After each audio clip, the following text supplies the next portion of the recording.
বন্ধুগণ, ভারত স্বাধীনতার সময় ইংরেজদের সঙ্গে ভারতীয়দের যে যুদ্ধ হয়েছিল, সেই যুদ্ধে প্রথম যদি খুন দিতে হয়, প্রথম যদি রক্ত দিতে হয়, তাতিয়া টুপির সঙ্গে ঝাঁসি রানী লক্ষ্মীবাইয়ের সঙ্গে মুসলমানদের ওলামায়ে কেরাম।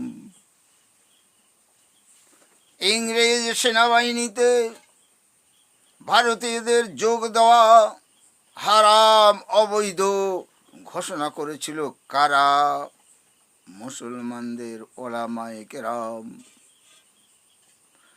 ভারত স্বাধীনতা করতে গিয়ে 50,000 ওলামায়ে কেরামদের ফাঁসির মঞ্চে প্রাণ দিতে হয়েছিল। 2 লক্ষের অধিক ভারতীয়দের প্রাণ দিতে হয়েছিল ভারতকে স্বাধীন করার জন্য।